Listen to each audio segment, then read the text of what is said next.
प्यारे दोस्तों नमस्कार। मैं मोहिनी आपका स्वागत करती हूँ।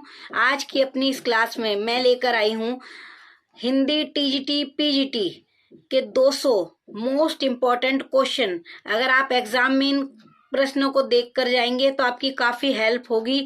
आप जैसे मैं प्रश्न यहाँ पर करवा रही हूँ तो आप साथ के साथ एक नोटबुक में लिखते जाइएगा आपने कौन सा ऑप्शन टिक किया है और उनको मिलान कर लीजिएगा। और जो आपके कुछ अगर एक दो क्वेश्चन सही नहीं होते हैं तो उन आंसर को ध्यान से आप पढ़ लीजिएगा। एग्जाम में ये क्लास आपके लिए काफी बेनिफिशियल रहने वाली है। तो चलिए क्लास शुरू करते हैं। तो पहला है कि निम्न सूचियों को सुमेलित कीजिए। तो सूचियों में क्या है, इधर पाश्चात्य विद्वान के नाम दे रखे हैं और इधर दे रखा है कि वो किस देश के या किस स्थान से वो थे। तो पहले हैं हमारे दांते। तो दांते जो हैं वो थे इटालियन के। दूसरा है एमर्सन जो थे वो थे अमेरिकी। फिर बात करें तो फ्रेडरिक की, तो फ्रेडरिक थे जर्मन। फिर बचे रूसो थे फ्रांसीसी के। तो ये सारों के ऑप्शन के हिसाब से ए का अगर हम देखते हैं कि थर्ड है तो उस हिसाब से हमारा ये ऑप्शन बनेंगे, ये ऑप्शन नंबर बी यहाँ पर राइट आंसर है। ठीक है, आगे चलते हैं।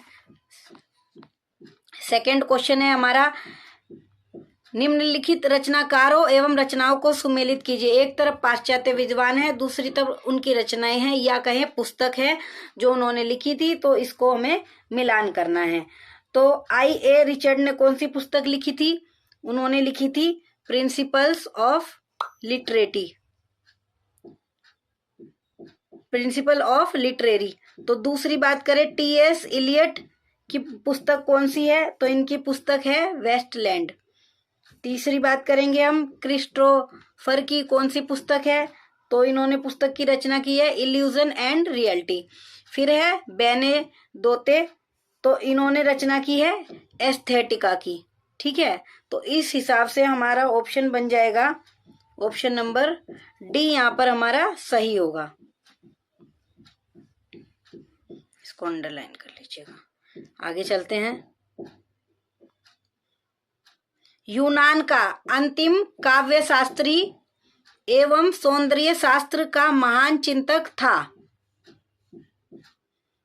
कौन था? लोंजाइनस। चौथा क्वेश्चन है, दांते का काव्य उस सेतु के समान है जो काल की धरा पर बना है और प्राचीन विश्व को आधुनिक विश्व से मिलाता है। तो ये कथन किसका है?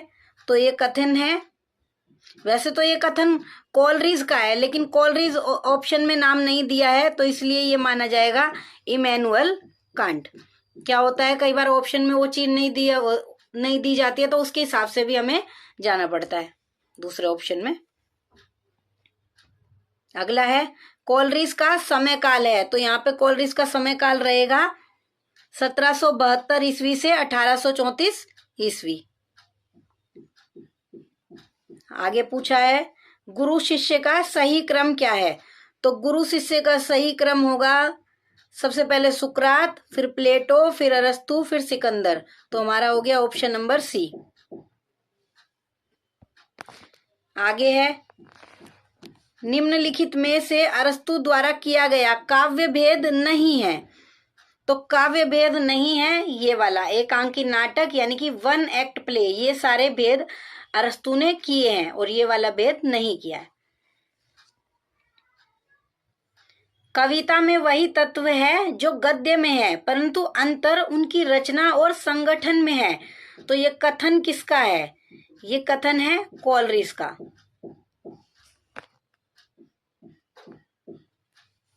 आगे चलते हैं। 9वां हमारा क्वेश्चन है यहाँ पर, स्वच्छंदतावाद का घोषणा पत्र माना जाता है।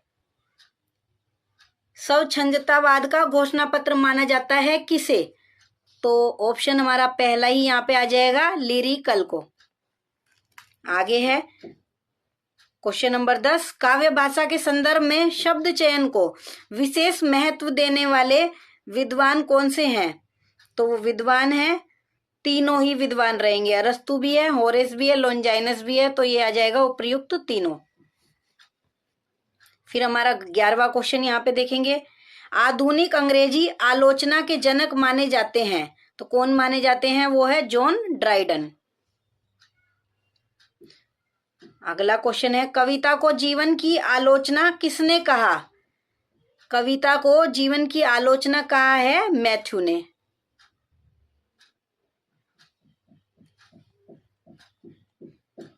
क्वेश्चन नंबर 13 है, रचनाकारों और रचनाओं को सुमेलित कीजिए। तो यहाँ पे नाम दिए पाश्चात्य विद्वानों के और उनकी रचनाओं के नाम दिए या फिर कहें पुस्तकों के नाम दिए। तो कार्ल मार्क्स की रचना थी the poverty of philosophy, Christopher की रचना थी एल्यूजन एंड रियलिटी। तो ये दोनों ऑप्शन जो है हमें डी में ही दिखाई दे रहे हैं, तो हम ज़्यादा इसमें समय न लगाते हुए हम ये ऑप्शन सिलेक्ट कर देंगे। आगे चलते हैं। फिर अगला क्वेश्चन है क्वेश्चन नंबर 14, विखंडन को एक प्रकार की स्ट्रेटर्जी भाषाई रणनीति किसने कहा है? तो वो कहा है देरिदा ने। पाश्चात्य विद्वान थे ये भी एक। फिर बात करेंगे जीवन काल के आधार पर कवियों का सही क्रम हमें यहाँ चुनना है, तो इसमें आ जाएगा ऑप्शन नंबर डी जो है सही ऑप्शन है। आगे चलते हैं। ये देखिए थोड़ा सा सही कर लीजिएगा, ये क्वेश्चन नंबर 15 है तो इसके बाद ये 16 होगा, तो ये थोड़ी सी गलती यहाँ पर हो गई है, ठीक है। ये क्वेश्चन नंबर 16 कर लीजिएगा। तो प्रकाशन काल की दृष्टि से कार्ल मार्क्स की रचनाओं का सही क्रम ये पूछ रहे हैं, तो इसका ऑप्शन नंबर ये हो जाएगा सी, द पॉवर्टी ऑफ फिलोसफी, फिर उसके बाद द कम्युनिस्ट मैनिफेस्टो, इसी तरह आगे की रचनाएं। ऑप्शन नंबर सी यहाँ पर सही होगा। आगे चलते हैं, इसको कर लीजिएगा, ये हो जाएगा क्वेश्चन नंबर 17। तो ये पूछ रहे हैं अस्तित्ववाद के प्रवर्तक कौन थे? तो अस्तित्ववाद के जो प्रवर्तक हैं वो हैं सोरेन। आगे चलते हैं, ये क्वेश्चन नंबर 18 हो जाएगा। तो क्वेश्चन नंबर 18 का जो है, जर्मन कला और साहित्य चिंतक नहीं है, इन पाश्चात्य विद्वानों में से कौन नहीं है? तो वो नहीं है दांते। आगे बात करें 17 नहीं, ये हो जाएगा, ये 18 हो गया था, ये हमारा हो जाएगा 19। तो इनमें से मनोवैज्ञानिक चिंतक नहीं है, तो इनमें से मनोवैज्ञानिक चिंतक कौन नहीं है? तो वो हमारे नहीं है ग्रेबिल मार्शल। ऑप्शन नंबर बी यहाँ पे सही हो जाएगा। आगे चलते हैं, तो ये हमारा 20 है। डॉक्टर निर्मला जैन ने पेरिप्सूस का हिंदी अनुवाद किया था, ठीक है। तो वो किस नाम से किया था, ये यहाँ पे पूछा जा रहा है हमसे। तो वो किया था उदात्त के विषय में नाम से। अगला क्वेश्चन 21 यहाँ पर हमारा हो जाएगा। ये गुरु के अध्यापन से मंद बुद्धि भी शास्त्रों का ज्ञान प्राप्त कर सकता है, किंतु काव्य रचना के लिए प्रतिभा का होना अनिवार्य है, यह कथन किसका है? तो ये कथन है भामह का।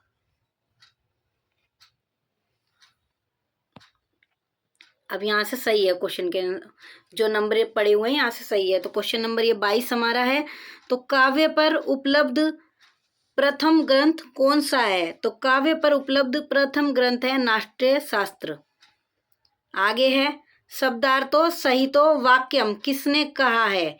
यह वाक्य या कहे यह कथन किसने कहा है? शब्दार्थो सहितो वाक्यम, तो ये कहा है भामह ने। आगे चलते हैं, तो ये फिर कोट दिया है, poetry is the best words in their best order, या फिर कहे अर्थात सर्वोत्तम शब्द अपने सर्वोत्तम क्रम में कविता होती है, ऐसा किसने कहा है? तो ये कहा है कॉलरिज ने। आगे चलते हैं, कविता हमारे परिपूर्ण क्षणों की वाणी है, यह काव्य की परिभाषा है, और यह परिभाषा किसने दी है? तो यह परिभाषा दी है सुमित्रानंदन पंत ने। फिर आगे है रसो वे सह किस ग्रंथ में कहा गया है? यह वाक्य या कथन किस ग्रंथ में कहा गया है? तो यह कहा गया है तैत्तिरीय उपनिषद में। आगे चलते हैं। रस की अनुभूति कराने में अभिधा शक्ति प्रधान होती है, ऐसा मत किसने दिया था? तो ऐसा मत दिया था भट्टनायक ने। फिर है साधारणीकरण आलंबन तत्व धर्म का होता है। यह कथन या कहे वाक्य किसने कहा है? तो ये कहा है आचार्य रामचंद्र शुक्ल ने। अगला क्वेश्चन है 29। नाट्य शास्त्र के किस अध्याय में रस क्या है पर चर्चा की गई है? तो चौथे अध्याय में जो चर्चा की गई है।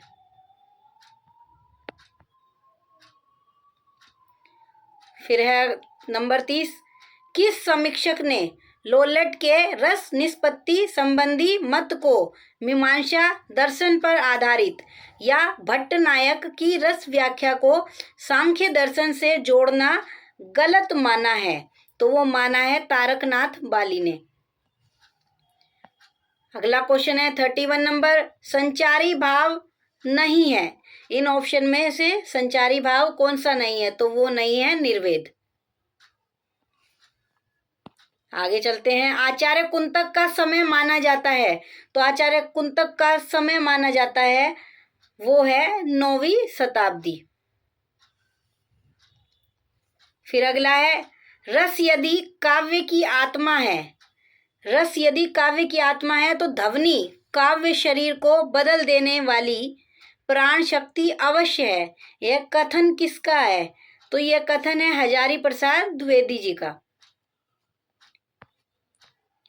आचार्य मम्मट ने अपने पूर्व आचार्यों के मतों का संग्रह करके काव्य दोषों की संख्या बताई। वो संख्या हमें बतानी है, तो संख्या है 95। तो क्वेश्चन नंबर 34 का ऑप्शन नंबर हो जाएगा डी। फिर अगला क्वेश्चन है प्रतिभा के दो भेद, भावित्री प्रतिभा और कारित्री प्रतिभा किसने दिए हैं? तो वो दिए हैं राजशेखर ने। आगे है काव्य हेतु को वामन ने माना है क्या? काव्य हेतु जो है उनको आचार्य वामन ने क्या माना है? तो उन्हें माना है काव्य शक्ति। फिर है अभिनव गुप्त ने रसों की संख्या स्वीकार की है। अभिनव गुप्त ने रसों की संख्या कितनी मानी है? तो वो मानी है 9। इन्होंने माना है 9वां रस जो माना है, इन्होंने माना है शांत रस। फिर है 38। जयदेव ने किस आचार्य के काव्य लक्षण का उपहास करते हुए कहा है, जो सुधि काव्य को अनलंकृत करता है वो है अग्नि को शीतल क्यों नहीं मानता? तो इनमें से किस आचार्य ने ये कथन कहा है? तो आचार्य मम्मट का ये कथन है। अगला है 39। मैं सुकुमारी नाथ बन जोगू, तुम ही उचित तप मोकह भोगू। मैं अलंकार हमें बताना है, तो अलंकार इसमें है काकू वक्रोक्ति अलंकार। फिर है अर्थ अलंकार नहीं है। इन 4 ऑप्शनों में अर्थ अलंकार कौन सा नहीं है? तो अर्थ अलंकार यहाँ पे जो नहीं है वो है वक्रोक्ति। फिर बात करें अर्ध सममात्रिक छंद नहीं है। अर्ध सममात्रिक छंद कौन सा नहीं है? चौपाई। फिर 42। काव्य गुणों को परिभाषित करते हुए काव्य शोभाया कत्रारा धर्मा गुणा, यह कथन किसने कहा है? तो यह कथन कहा है वामन ने। अगला है आचार्य आनंद वर्धन का समय माना जाता है, तो समय माना जाता है 9वीं शताब्दी।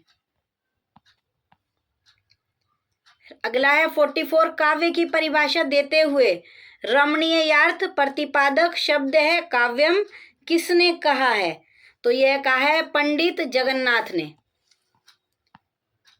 फिर आगे है हिंदी वक्रोक्ति जीवितम के रचनाकार कौन है? ये एक पुस्तक है या कहीं ग्रंथ है, तो इसके रचनाकार हमें बताने हैं। तो इसके रचनाकार हैं श्याम सुंदर दास। फिर है आनंदवर्धन ने रीति के स्थान पर किस शब्द का प्रयोग किया है? तो आनंदवर्धन ने रीति के स्थान पर मार्ग शब्द का प्रयोग किया है।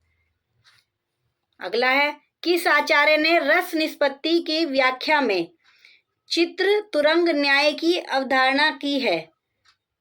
तो वो की है शंकुक ने। अगला क्वेश्चन 48, आचार्य क्षेमेंद्र के गुरु कौन थे? आचार्य क्षेमेंद्र के गुरु थे अभिनव गुप्त। आगे है काव्य अलंकार सूत्र ग्रंथ है, ग्रंथ के रचनाकार कौन है? तो उस ग्रंथ के रचनाकार हैं वामन। अगला क्वेश्चन, इसमें रचनाकार हो और रचनाओं को सुमेलित करना है।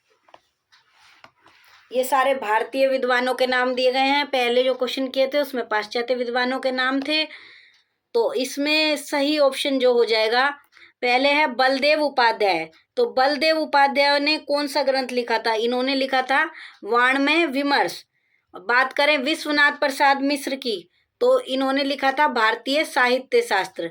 फिर बात करें गुलाब राय की, पहले हम ऑप्शन से देख लेते हैं। ए हमारा हो गया थर्ड नंबर यहाँ पे ऑप्शन नंबर बी में दे रखा है सिर्फ। और दूसरा हमारा है वाङ्मय विमर्श, ये हमारा बलदेव उपाध्याय का ये उसका ये, इसके हिसाब से हमारा ऑप्शन नंबर हो जाएगा बी। आगे हमें देखना ही नहीं है। इसी तरह हमें टाइम को बचाना है। अगर दो हमारे ऑप्शन एकदम सही सही मैच कर गए और वो एक ही ऑप्शन में दिए गए, उसमें कंफ्यूजन है ही नहीं, तो आगे हमें देखना ही नहीं है। तो इसी तरह करेंगे। आगे के क्वेश्चन में लाऊंगी आपके लिए अगली क्लास में।